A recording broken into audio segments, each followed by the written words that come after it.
Joking. All right, welcome everybody. Thank you for joining us. We have a few minutes here until we get started. While you're here, let us know in the chat where you're joining us from. We love to see that. I'm from Santa Fe.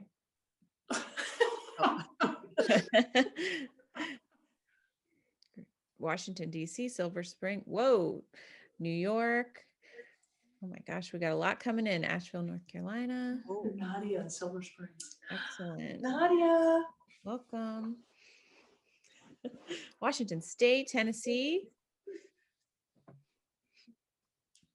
Spanning the globe. We're spanning the globe.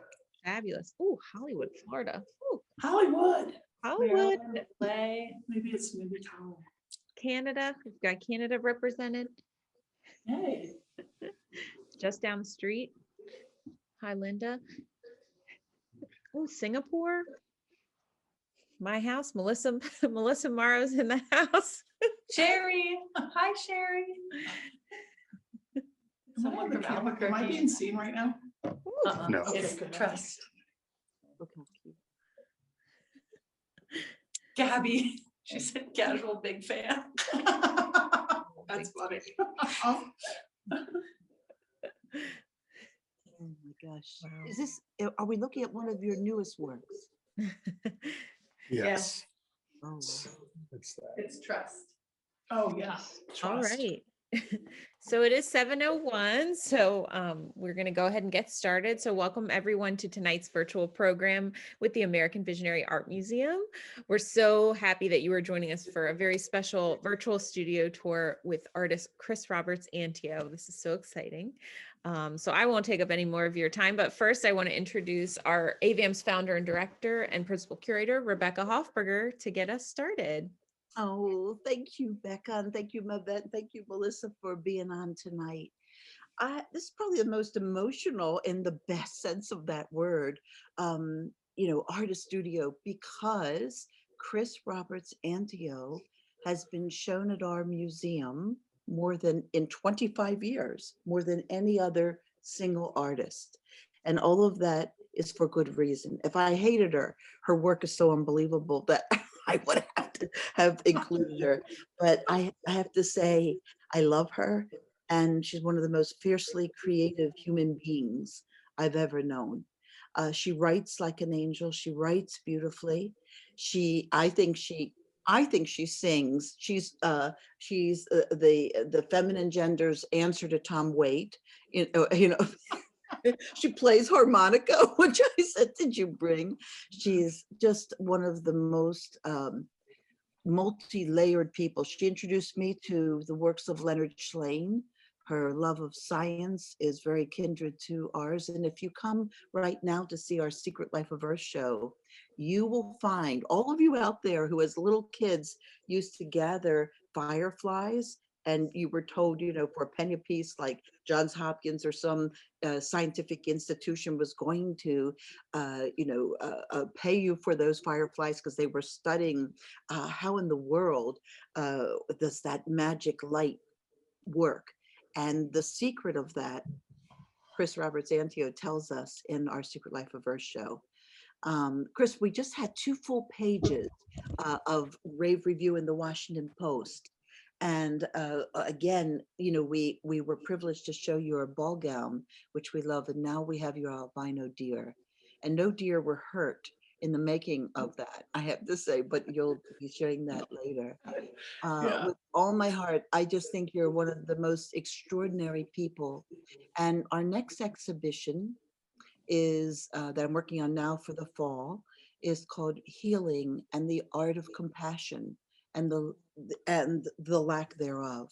But it's interesting because so much of your later work, and I think people would judge it perhaps to be the most complex of your work, has to do with healing.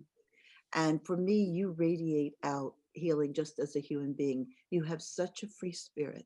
So I want that to share with everybody tonight, but I want to say something else. She's also a fashionista.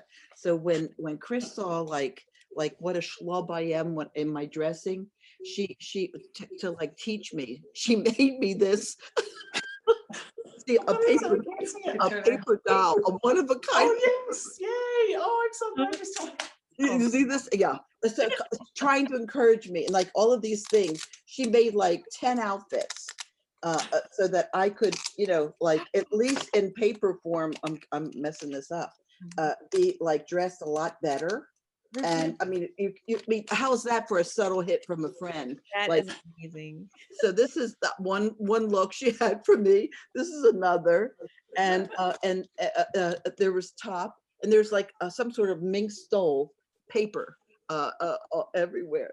So I I looked through. I've started to clean my office. It's a hoarder trove right now. The rest of my house is pretty neat, but I keep finding wonderful things that you've given me through the years, and I never throw anything out from you. It really gives me a lot of strength. So tonight is your night. I want to thank you for all the years that you have brought just your humor, as well as your depth of understanding what it is to be a human being and how hard that is for everybody. And that joy that comes through in everything you do. So tonight it's your night. Everybody, let's welcome Chris Roberts-Antieau, totally self-taught. And I have to say she's bossy. I forgot that part. Yes. They all your staff yell, yes, you know. No, it's true. But she started as a little kid she would like make like circuses herself. I mean, really little, get all the little kids rehearsed as to what she wanted them to perform. And then she would charge tickets. And I wish that somewhere we could, you know, resurrect that theater. But your gallery is different than any art gallery I've ever been to, and that you find the best performers in New Orleans. I don't know about Santa Fe, but you invite them in and you do these free concerts and performing arts around your art. You make everything infused with life. So I love you so much. Becca, I have to cry for about 5 minutes, if that's okay. No, Thank you so bring that much. puppy in. Oh my gosh, no, this is like such a love fest. I walked into that museum. What would it be, Rebecca, like 1989 or something? I don't know what year it was. It was long. Not that long. We opened in 95, but you were Oh, okay. the head of the craft fair. The Okay, ACC craft 95. fair. Yeah, doing my little Baltimore craft show. I walked in that museum and, you know, I think as a self-taught artist, you always feel like this outsider person, you know, you don't really know. I never knew I could even be an artist until really I saw a piece of self-taught art in a store in Ann Arbor. But walking into that museum and giving self-taught work that kind of respect, you know, it will always resonate with me. It was like a transformative time for me because I saw what was possible and, you know, what I saw where my heart was really. So I, you know, you are my hero, as I said yesterday to your staff. I mean, I love you so much and I respect everything you do so much. I can't even tell you. And really, you're like my role model. Anyway, I mean, thank you. You're wonderful. This is about you, not me tonight. Honestly. You even have a puppy. You know, I mean, you're pulling out all the stuff. So we hope to see Kevin before the night is over. You will meet Kevin. He's sleeping right now, but yeah, you will meet him. So, he's a bulldog. He's always sleeping. Let's talk. It's true. It's true. He's like my soulmate. Yeah. So anyway, do you want me just to take off, or do you want to ask questions, or what do you want to do? Just take off. Let's see what's going on behind you. Okay.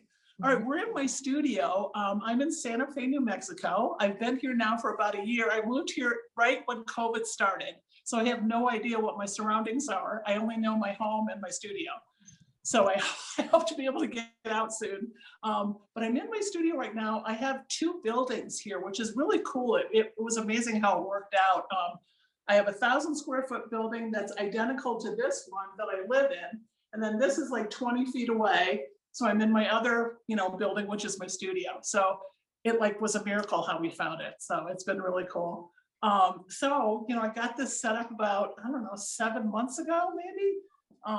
And it's been really good. I mean, it's wonderful to have my own space and, you know, have enough room to do everything I want to do. And I'm always working on, you know, at least 3 or 4 things at a time. So I can kind of show you what's going on. This is, this is my fabric work. And this is a piece called Satchmo, which is Louis Armstrong. And you can kind of see it's thread painting. There's quite a bit of thread painting in the flowers and things, but it's kind of a tribute to New Orleans. And this, I think we had a still shot of Trust. I brought Trust in from the gallery. So that piece I think we just had a still shot of that. And this is my inspiration board. Before I do anything, before I start a show or before I even, actually ongoing, I'm always having ideas. So the minute I have an idea, I'll pop it onto this, piece of paper. And sometimes they make the cut and sometimes they don't. But I always want to capture those ideas as much as I can. And I'm thinking about doing a science fair next. When are we doing it? May. October. Next October in New Orleans. So that's kind of my next thing I'm going to work on. And I've got what do I have here? Rebecca, I'm doing a healing thing. I'm going to make a lie detector. I'm going to have a volcano. I think I'm going to do, I'll show you later, but I have this house. I do murder houses. That's another story, but I think I'm going to do Tesla's boyhood home in this cool house I got. And then teleportation machine. I don't know. We'll see what ends up happening, but I'm always, putting up the things that inspire me on my board. Chris, we just have a quick question for those who are not familiar with your work. Can you just define what thread painting means? Like, what do you mean when you say that? Sure. Yeah, thread painting is basically, I don't have my sewing machine because I dropped it the other day and it's at the fix-it shop, but basically I use just a basic little sewing machine. I don't use computerized anything, and it drives me crazy that they're out there, but whatever. And so I start with one of my sketches. Like this is a sketch that I ended up doing it into a piece, and nobody can see that very well, but I start by sketching, and then I'll cut the background, I'll cut all the pieces. And the thread painting, for example, this entire horse was thread painted. And what happens is I put on something called a darning foot on the machine, which is a little circular foot that releases the pressure. So you can actually free form move the sewing machine back and forth like this. And so changing threads, every time I change color, I have to rechange my thread. So changing the thread, moving back and forth, changing the thread, moving back and forth. It's a lot like using colored pencil, but it's thread. So I don't know if that explains it well enough, but that's kind of what it is. No, thank you. Yeah. Yeah. So yeah, where was I? Okay. Yeah, here's some more of my sketches. This might be interesting. This is really how they start, and I draw almost every day. Here's the beginning of Trust. That was the drawing. Can you guys see that? Yes. Beautiful. Yeah, that's the drawing for Trust. The piece, I think, did we show that piece? Mhm. Yeah. So that's kind of how they start, and I draw all the time. So I'm constantly coming up with, sometimes the pieces will make the cut and sometimes they won't. That one did, this one did, this is a newer one. This is a piece from a show we have up right now called The Art of Play. And this is called Before They Were Taught, or Before We Were Taught, excuse me. It's about— You know what, Chris? I'm going to stop you right there on that one. Did you read the Eloise books, Eloise in Paris and Eloise books when you were a kid? Yes. Because my favorite room was the drawing of her room, in the book, and she had her rocking chair, nailed to the floor, and it reminds me so much of that ideal room. Yeah, thank you. Yeah, I didn't think of that. That's really true. Yeah, it's about the piece.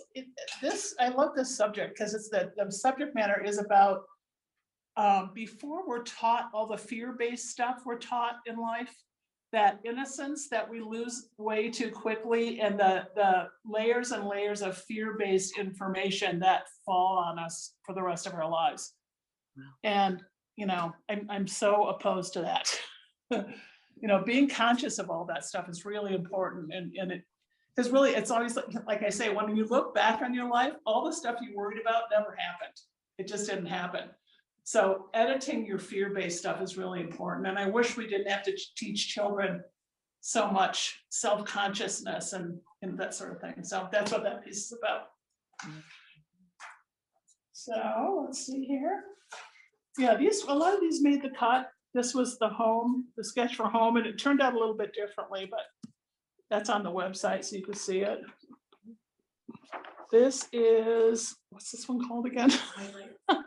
White Lights. Yeah, this is a huge piece. We have it in the gallery right now. It's just one of the biggest pieces I ever did. But it's about, it's got the birds and the flowers are elevating and the lights are traveling and going into the stars. And so, but I love to draw. And it's amazing what happens when you draw. I mean, I'm such a big proponent of closing your mouth and putting your hands on something, no matter what it is. That connection between your mind and hands is the most powerful thing we have. Whether you're writing or drawing or whatever you're doing, even if you're cleaning, there's something that's so connected between our minds and our hands. And that's why I love drawing so much. I mean, I surprise myself now when I draw, because I have confidence that I can do something, but I have no idea what I'm going to do. And when I get done drawing and look at it, it's like, I'm pretty happy. It's pretty cool. And I can sort of understand what I'm thinking about in kind of a subconscious way. So it's really fun.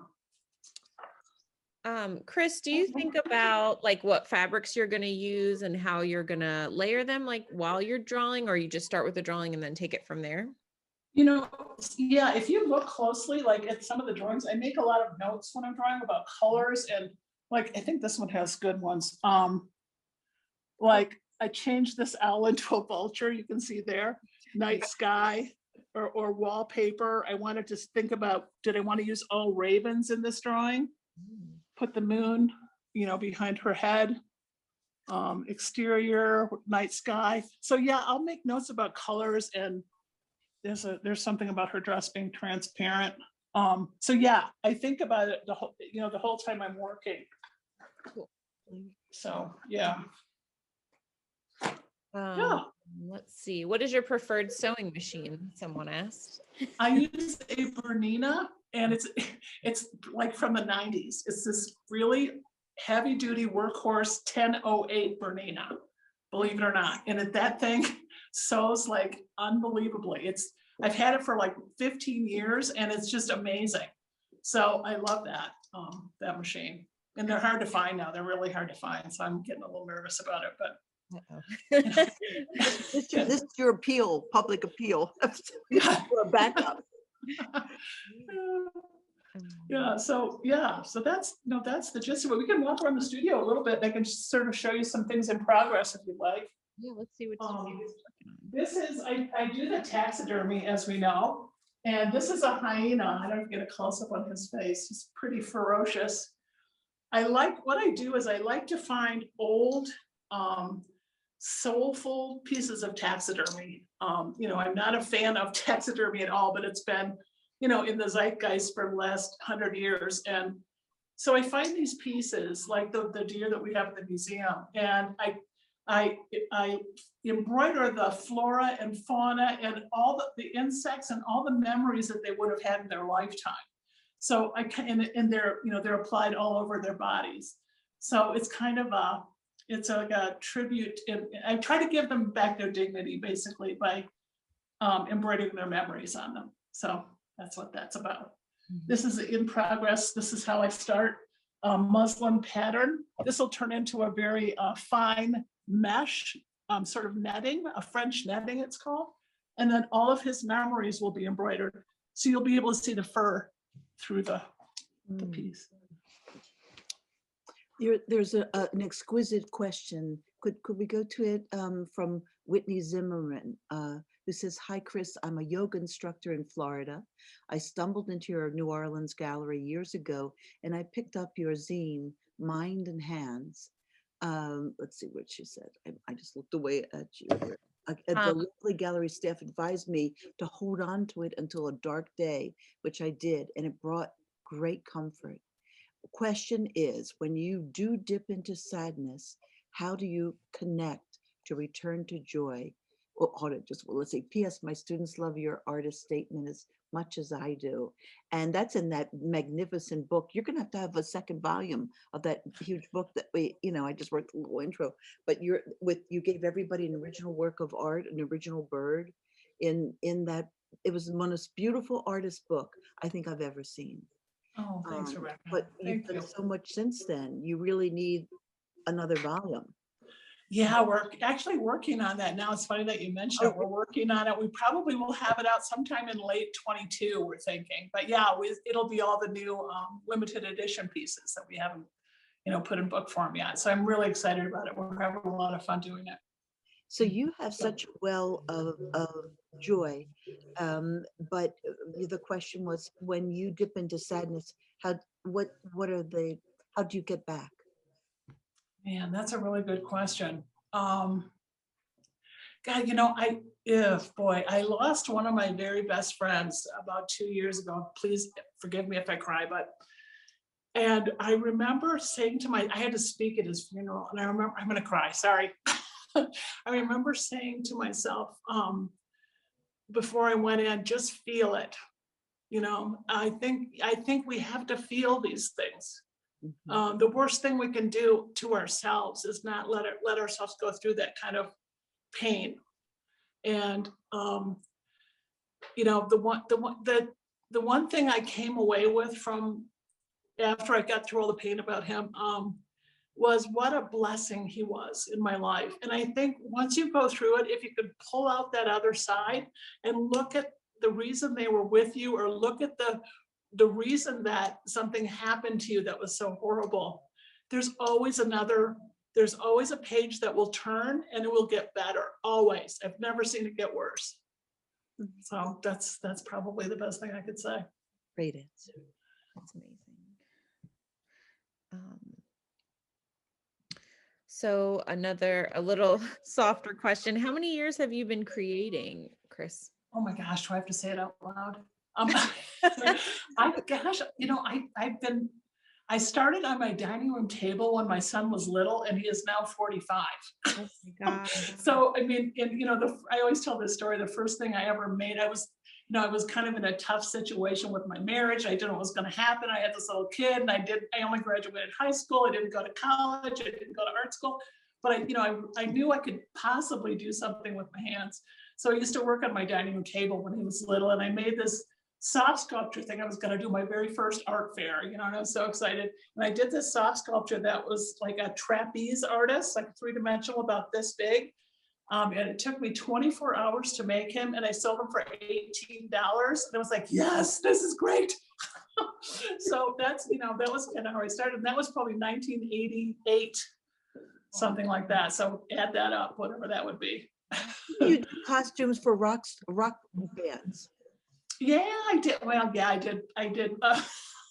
Ted Nugent's first pair of bell bottoms.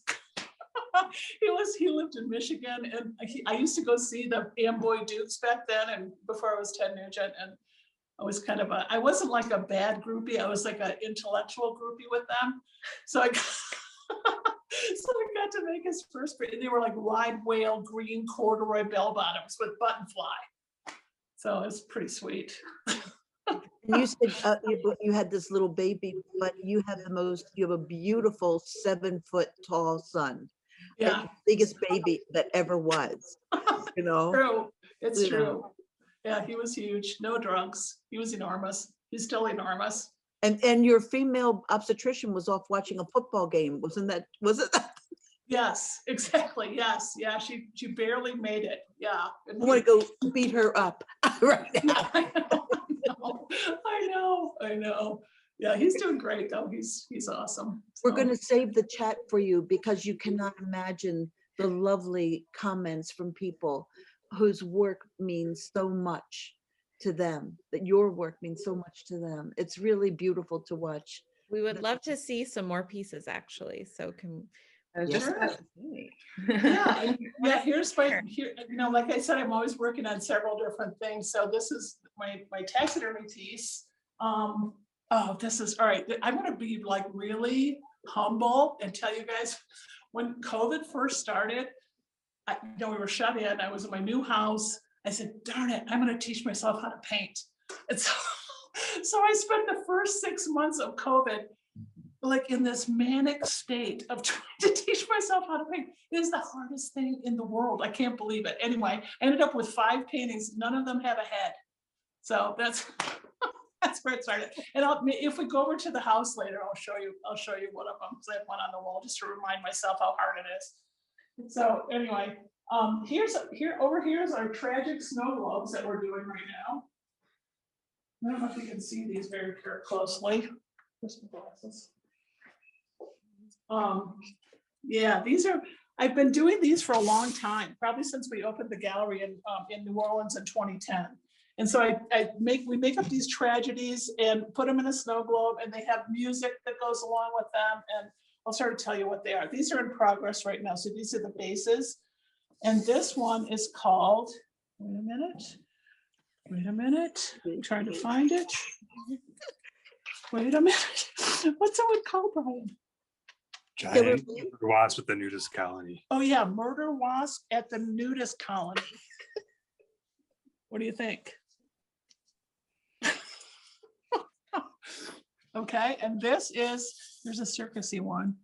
This one is called After Years of Torment, Mr. Crackers Finally Got His Revenge.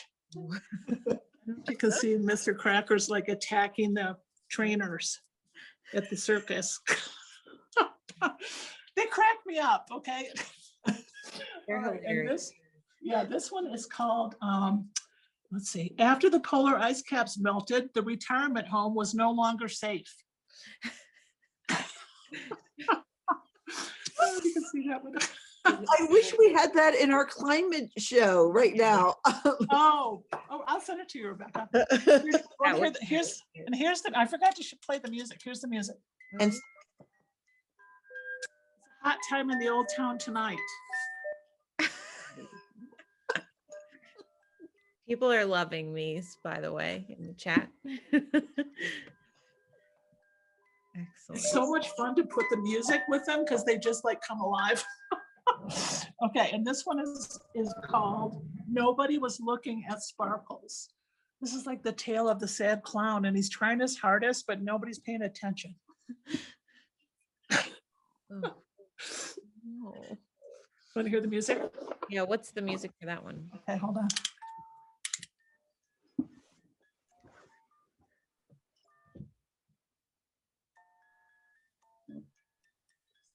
We just found like a very sad sonata. It was just like, sad. So yeah, this is what I do in my spare time. I love that you have like a big thing that you're working on, and then you can work very small on those. That's kind of amazing. It's really fun. Yeah, it really is. It's a whole other, doing the fabric and then doing these. And yeah, that's a good observation because it really does. It keeps me stimulated, otherwise I'd be in jail. So it's good. Well, and I see you have a house over there. What's going on in that house? Yeah. I'm sure I don't know if we things, right? Yeah, I don't know if we have still shots of my murder houses, but this is a house that my wonderful friend Carrie Olson found for me on eBay. All right, check this out. What I do is I take crime scene photos and I make a replica, 1/12 replicas of the actual murder, the murder event based on the crime scene photos in these dollhouses. So they're there. Anyway, that's a whole other thing. But so this one, look at this one. Rebecca, I can't wait to start this one. So excited. Every side opens up. Oh, cool. Here's this one. Yvette, do you want to show one that we've had to show? Yeah, I was just going to say, whenever we're done here, I can bring up those images. So just let me know. Yeah. Yeah, I've done John Wayne Gacy. I did the Clutter family. I actually did that one a couple times because that was so good. Remember In Cold Blood, I did them. They have photos of that. Yeah. And then I did, what else did I do, Sarah? John List. Oh yeah, John List. Look that up. It's a long story, but it's worth looking up. John List. That was the one we showed. Oh, it was? Mm-hmm. It was Yeah. The true Oh, story. there you go. Oh, I forgot. That's right. Oh, And there you before go. our parenting and art without a manual. That's right. Oh my gosh, yeah, that's right. Oh, there it is. Yeah. So you might wonder why I do this. You know, I'm fascinated by the human condition in general, the extremes, you know, how we have these saintly human beings that walk the earth, and then we have these horrendous, you know, mass killers, or, you know, family killers, or, and I'm just fascinated by the space between those two things. Now, the capacity that we have to be one or the other. And who knows why we end up the way we do, but we do. I mean, I'm sure there's a lot of evidence to prove about them, but whatever. So anyway, that's why I do it. Yeah. Does that make sense? I hope so.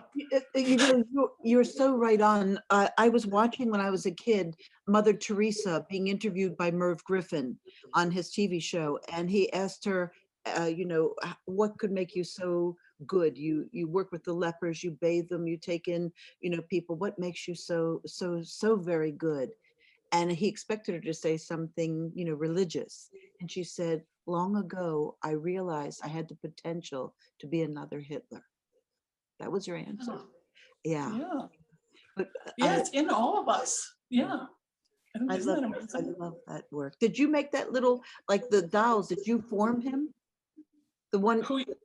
Oh yes, yeah. He's made out of Fimo, and I try to do the knots exactly, or the way they're found exactly like the crime scene photos. So, but it's, you know, it's my dark side.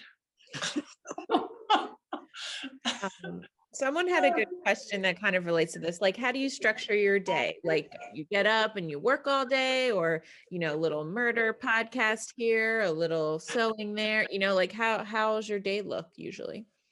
Yeah, you know, because I've been doing it professionally for so long, I treat it just like a job.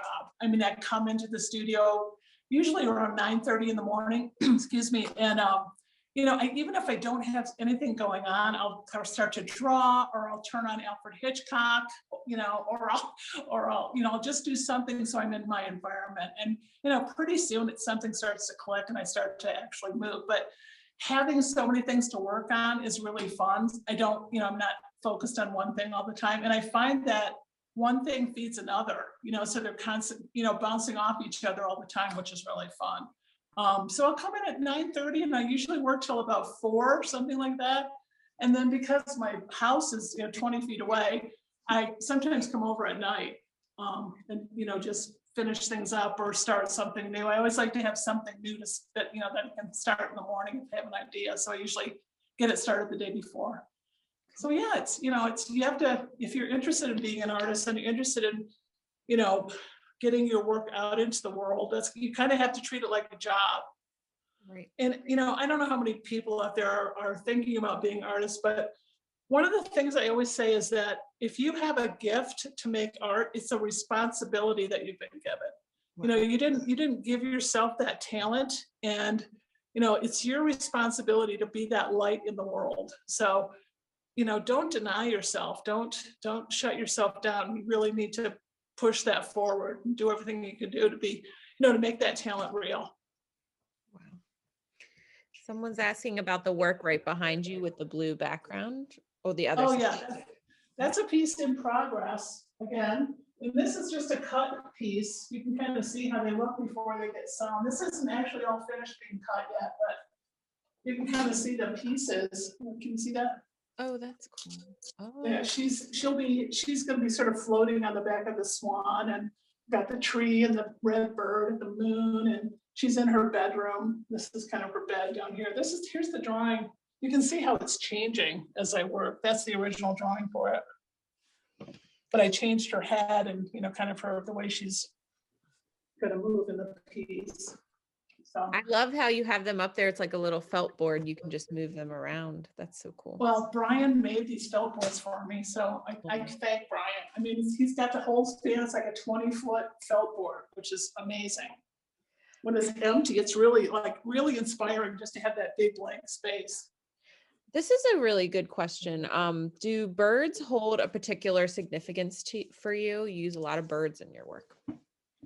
I have kind of a strange interpretation of my birds. I just came upon it about a year ago, like what I was doing. And I don't know why. I love birds. I feed birds every day. Obviously I put them in my work. But what if, and I'm throwing this, out there, what if birds are the souls of people that have passed on? I agree What do with you that. think? Yeah. I don't know. Well, I've heard that. Yeah, I've heard that a lot. I mean, Rebecca, Have what do you? you think? Yeah, Rebecca Where did agreed. you hear that? Except for what about those cardinals that keep hitting themselves against the glass of the houses? Who were those people, right? It's like the Three know. Stooges. I know. Well, it's probably the same with birds as it is with us. We're not all equal. Something like that. I don't know. I mean, it's just a theory. I like to think about it that way.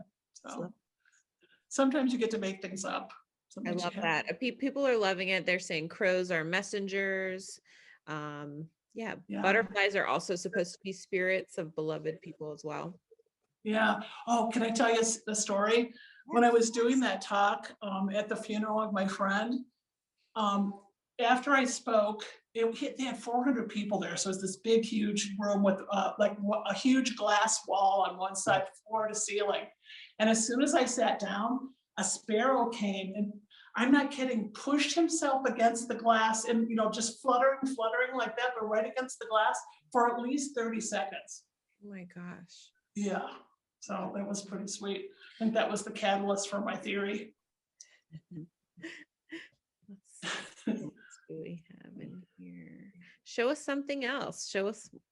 Oh gosh. Okay. What are those big lamps above you? I know you have a great eye for vintage stuff. Yeah. These are from the old Hudson's department store in Detroit. They're Christmas bells that they had on display. And I found them at this really cool antique store in Detroit about 15 years ago, 12 years ago, something like that. So yeah, they're like fiberglass, old timey, but we turned them into lights. So I have them on my desk. Let's see. Oh yeah, well, here's a little stash of fabric over here. It's kind of fun. Do you have a source for your fabric? You don't have to give away your secrets, but do you just order multiple things, or you're always looking for patterns? Or yeah, there's an amazing fabric company called Art Gallery Fabrics. Oh my gosh, look them up.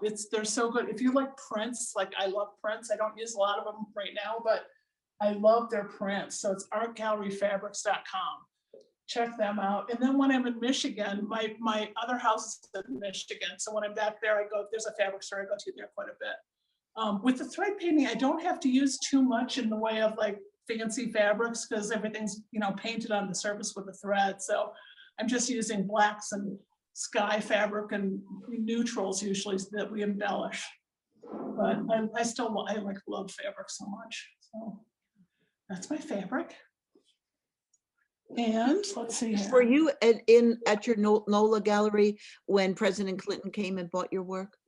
No, but Brian was my cameraman. Yeah, no, Brian was sitting there and Brian, tell the story. It's a little graphic.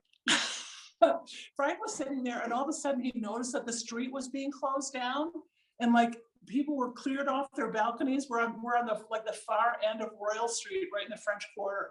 And so it was really unusual. Like it got kind of quiet and all of a sudden this car pulled up and Brian had just gone to lunch. And so I said, I'll be back in, 5 minutes or something. And, Brian came back, saw what was going on, came back. We had to go around the back of the gallery to get into the front. So he went around the back and he goes up to the window and Bill Clinton's standing there and he goes, can I come in and see your art? oh my gosh.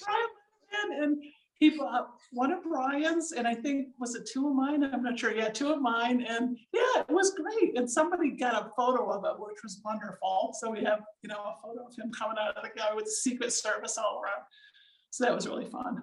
Oh my gosh.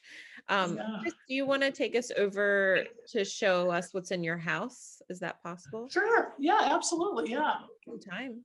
Let me just show you one more thing really fast. We just did a show in Santa Fe called The Art of Play, and we built a fort right in the middle of the gallery. This really cool fort. I don't think we have photos of it, but if we do, we'll show you.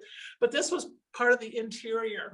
We made these jars of all kinds of different weird things that, I can't, my glasses on, so I can't read them. But anyway, they're all labeled things. Like there's a Cheeto in the shape of what is that? Classy. Yeah, Cheeto with the shape of Lassie. I mean, that kind of stuff. But that was fun. I have them on display here in the studio. Where's my glasses? My God. Okay. Funny. So how long was the fort up? How long was it? 3 months, 3 or 4 months. I think it was right in the middle of COVID, and we just did it anyway. Even though nobody ever saw it, we did it anyway. Brian and I built it, mostly Brian, but it was really fun. I love quotes too, so I have quotes all over the studio. This one is, I cannot believe that the inscrutable universe turns on an axis of suffering. Surely the strange beauty of the world must somewhere rest on pure joy. I love that one. So I taped those up all over the studio to remind myself of good stuff. All right, let's go over, shall we? Let's go. Someone said, what made you come to Santa Fe? Well, the gallery, I had the gallery. We opened the gallery here 4 years ago, and I was, my big studio is in Michigan. So I was in Michigan making work for New Orleans and Santa Fe, and it was just making me crazy because I couldn't see what was going on. It just was not good. It was too far away. So Santa Fe was the best choice for me, just in terms of, I think I love New Orleans, and it really was a toss up, but coming here, it just made more sense at the time. So, and I do have a little bit of a buddy here to show everyone if I could. Let's see. Oh, That is Kevin. Kevin's He first just wanted world me to premiere. He's 8 weeks old. Kevin, look at you, good boy. All right, can you get him? All right, we'll walk over to the house now. Kevin is so cute. So this is like a kind of an anomaly in Santa Fe. It's an area called the Rail Yard. All of Santa Fe is adobe. Everything, all the stores, all the houses, everything is adobe. And if it's not historic, we call it faux adobe, which is new, new adobe. So this little area is kind of the hip, cool architectural place, that's not adobe. And there's a lot of sort of experimental architecture here and interesting stuff going on. So like I said, I have these two matching buildings that are really cool. You can kind of see, like, this is a good example of what it's like. Wow. So most of these are all residences, and then there are coffee shops and all kinds of fun things too. So it's nice. Cool. and your store, you want to give that is right near Coyote Cafe, where your actual gallery.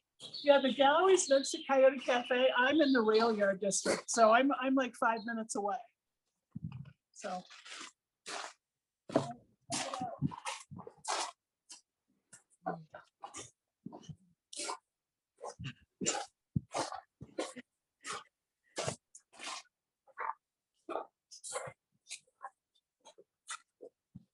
Would you be my neighbor?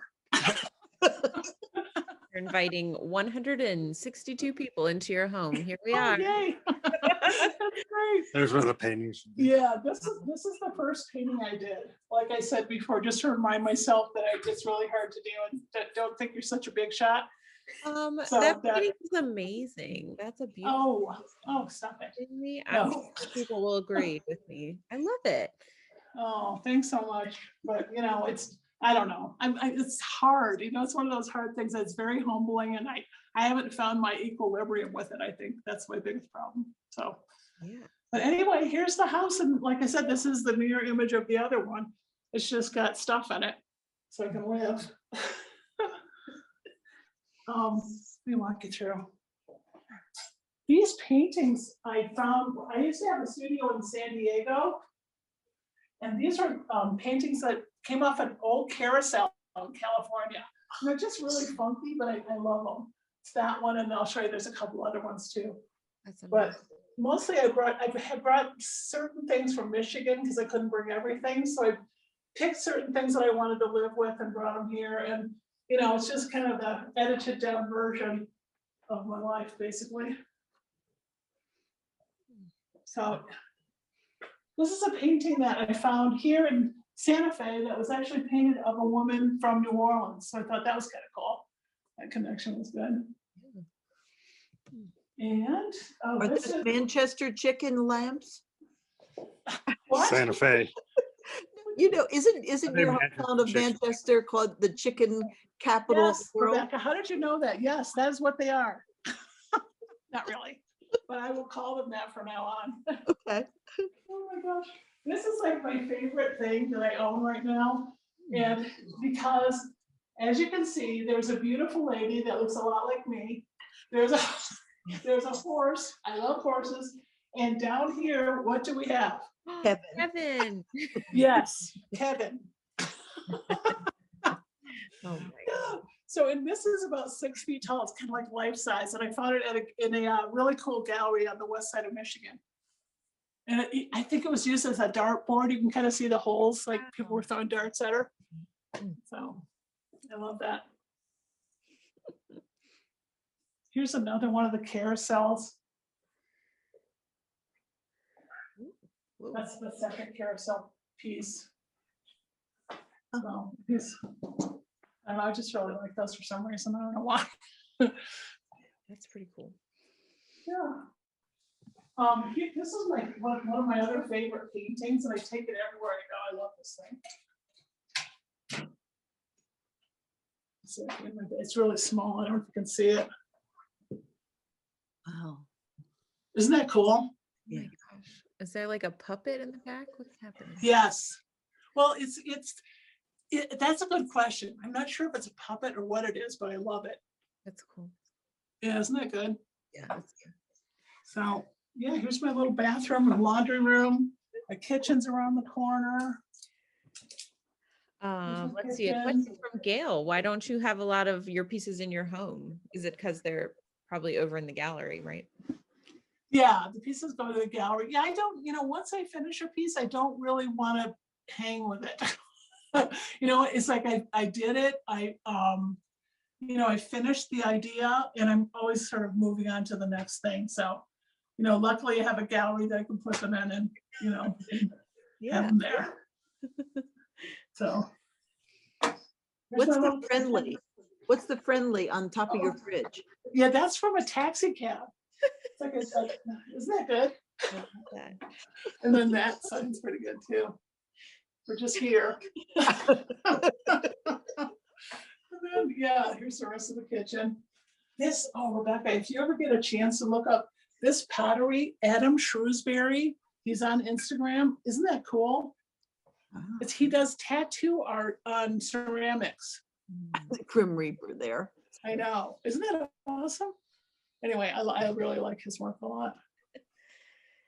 So yeah, there's your basic stove, your basic fridge, your basic, Chris, do you ever get too attached to a work of art and want to keep it? Does that ever happen?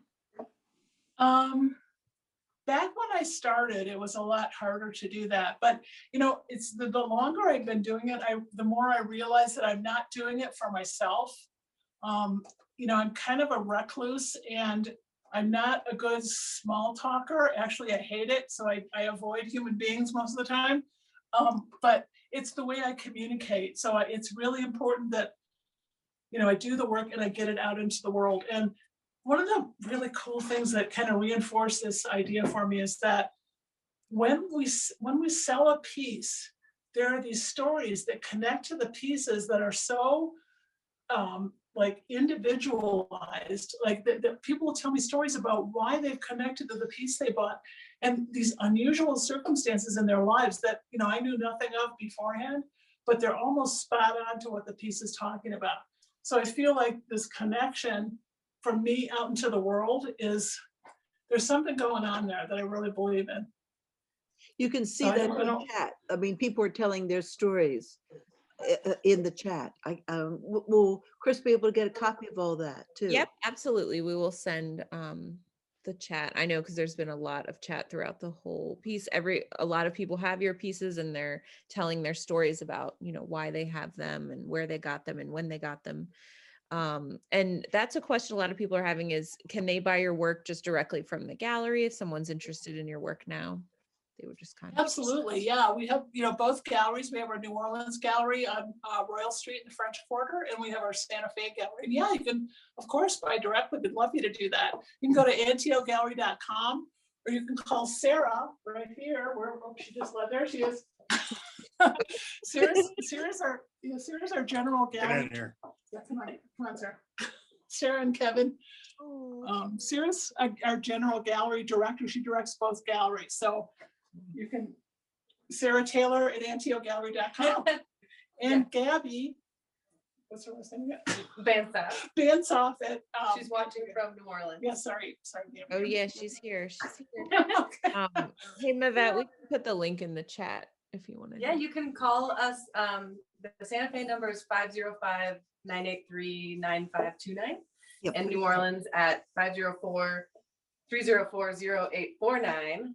And you can come and see us in person. We would love that. That's what we really like. We like Come and people. visit us. So we do have a little bit of time left. I didn't know if you had any more wisdom to share with us, Chris, before we go. About art making, about life, anything. Let's see. What would I like to touch on? Sarah, what's my favorite topic? Here. Yeah, I mean, I guess it's, oh man, there's so many things that I'm, really interested in and like to talk about. It's hard to pull it into a small time, but Science. What?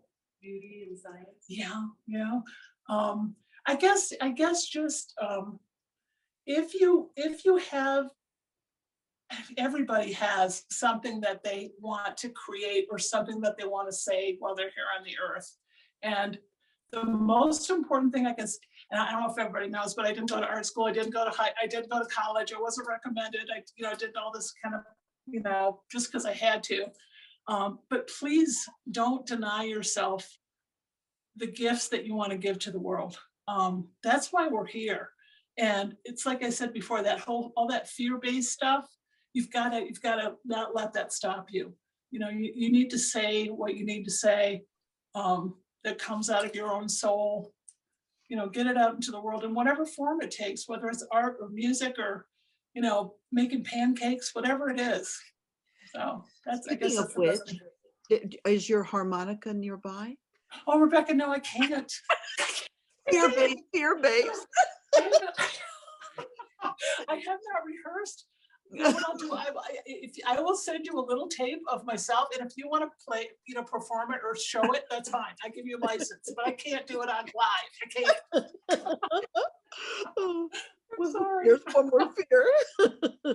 Oh, what a pleasure. I cannot thank you again enough for the many ways your work spoke to the themes. Remember, I would have a theme in mind and I'd call you, and you often would be working on that theme totally independently. Yeah. And that's why with the Healing and Compassion show, did you know, and the lack thereof, we're working with amazing physicians studying the mechanism of healing, that they now have instrumentation like to look at Reiki healers and decide this one, emits more photons than the next one. But we're also looking at, oh my gosh, look at this work. We're also looking at the mind, the incidents. Why does America have 2.5 times more serial killers than any other country that carefully tracks those things? Like it's so sad. Like, what is that? And so, kind of the Albert Schweitzers to the John Liss, Oh, I love that. Oh my gosh. Look at this work. We saw the drawing for this earlier. Yeah. Which, I don't know which one you're looking at. It's Yeah, that's the Before We Were Taught. That's that one. Oh my God. Yeah. That's fear-based stuff. But Rebecca, I love the topics. The lack thereof. Can you tell me what that means a little bit? Yeah, well, call me. You never call me. You I reckless know. you got to call me now because you know the number. Okay. But this is the dress we were privileged. Marla, one of our great docents, Marla McIntosh, was talking about this.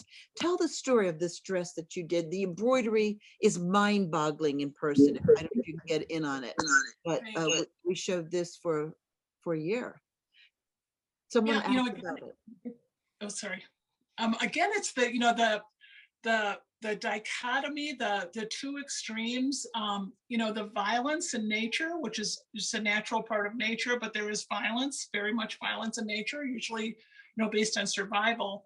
But then I wanted to superimpose it on this very, soft, feminine dress. I like that. I like this, the way that they superimposed against each other. I just love the space between extremes of any kind. I think it's sort of off kilter and you don't know quite what to grasp. And, but I think it's really powerful. I think that's something that's always going on in our consciousness and our subconsciousness, actually. So it's basically about that. It's about, it's soft, feminine kind of, beautiful thing with this violence of nature superimposed on it.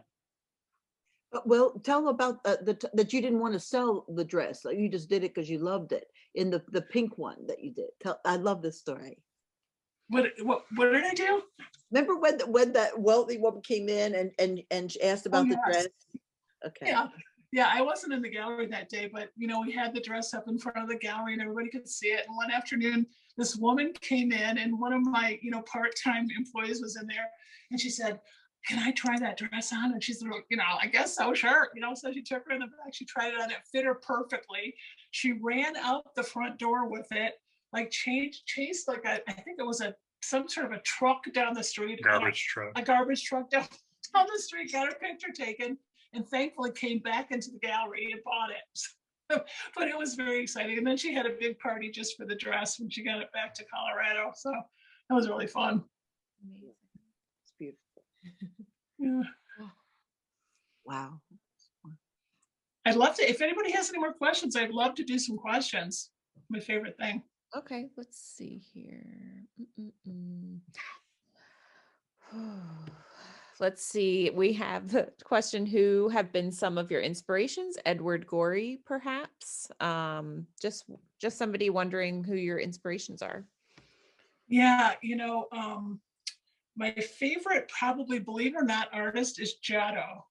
I know it's kind of weird, but I love his work. I love the context and history. It feels like he made such a leap with his work at that point in time. I love his color sense. I love how he does his faces. They're very religious pieces, but to me, they're so powerful. So he's one of them. And let me think, who else do I really like? All the usuals. I mean, I love Picasso and I love, Chagall, and I love all those guys too, for sure. Yeah, I mean, it's pretty broad, it's like I try to take in as much as I can from as many different artists as I can. And sometimes you have that draw to certain people's work. And I guess those would be the ones that I am drawn to. Great. Mavette just showed us the piece with the Girl Scout. Do you want to talk about that a little bit? If you want to go back, Mavette.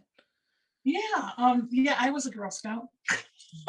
So yeah, and I think I only got one badge. I was not a great Girl Scout, but I just I just thought it would be fun. It was kind of a lighthearted piece. She has a Burger King crown on and her Girl Scout uniform, and there's holes. There's a lot of holes going on in that piece. Is kind of transcending into other spaces and times, and that was, I don't know, that piece was. It was really fun to do. I started doing it and then I set it aside for about a year. And then I pulled it back out for this show, Art of Play, because I thought it fit in pretty well. But yeah, it's just, I wish I had it in front of me. I can't remember all the details in it, but oh, there we go. Yeah. Yeah. I mean, it's the paper boats and the, yeah. Yeah, what the heck was I doing? Yeah, I mean, it's pretty literal, really. I mean, it's kind of like, the boats are traveling out of the water and there's water in the hole and there's holes in the, so I don't know. I mean, I like people to interpret the work for themselves usually. Yeah. So that's kind of what that is. Has the pandemic influenced your work at all? would you say? Gosh, this is really interesting. The whole time we've had this thing, I've tried to ignore it. I know that sounds crazy. I've been in the studio so much that I didn't really have to confront it face to face. And I don't know, there's something about, I think when you get a little bit older, you don't want to lose parts of your life that you don't feel like you want to lose. And so I spent the time painting and challenging myself and trying to push myself forward and keeping it light. We did the art of play, like I said, right in the middle of the thing, and keeping the staff engaged. They were amazing. I mean, everybody was on board with everything we were doing. So it made us happy in this horrible time, as happy as we could be. It was scary, and we have the businesses that we have to worry about. But we just kept pushing through it, and I'm really glad we did. I just am. I'm not a fan of fear. I don't believe in fear. And I believe in, being cautious and being smart and, using your own common sense, but I'm not a big fan of, promotional fear. And I kind of feel like that's what we had. So, and I know it was a tragedy, totally get it, but you got to maintain your own common sense at times like that. Ann Schumann was asking, will you be doing any workshops in Santa Fe? Yes. Oh, I'm so glad you asked. Yeah, we have 2 workshops coming up in June, actually. And I think, Sarah, do we have spaces? Yeah, there's space in the second weekend, which is the 16th to the 20th of June. And if you call us in Santa Fe, I can get you signed up. We don't have 160 spots though, so you've got to line up. But we'll be doing 2 a year, and soon we're going to start doing them in Chris's studio too. So that'll be really special. Yeah. So just get a hold of the web. Should they call you or the website or whatever? Call the gallery. Call the gallery and we'll sign you up. It's really fun. It's 4 days, and we put you up in a really fancy, beautiful hotel, the La Fonda in downtown Santa Fe, and we feed you amazing food. So and we have a blast. It's so much fun. People come that haven't even touched a sewing machine before, and they end up walking out with these amazing masterpieces. So it's really cool. So we hope you can come. That sounds amazing. I'm sure you'll get all the rest of your signups today. So it is, oh my gosh, this flew by so quickly. It's almost 8 o'clock. So if you have any final, 8 o'clock our time, if you have any final thoughts or words for us before we sign off. Yeah, just really thank you so much for being interested in this. This is the first live one I've done, so I hope it wasn't too crazy. But yeah, thank you so much for appreciating the work, and we'd love to have you come to the galleries anytime you're in Santa Fe or New Orleans. That's our favorite thing, to be able to talk to people about the work and get to know who you are and all that good stuff. So we'd love to have you come, and thanks so much. Look for our Instagram, Antieau Gallery at Instagram. I don't do social media, so I don't really know anything about it. What is it? Antieau Gallery. Yeah, sorry. So anyway, check us out, and we'd love to meet you in person. Thank you so much, and thank you, Rebecca, and your great staff. Really appreciate it. Chris, will you really do call me this time, because I really want to talk to you about the healing and the lack thereof, compassion and the lack thereof.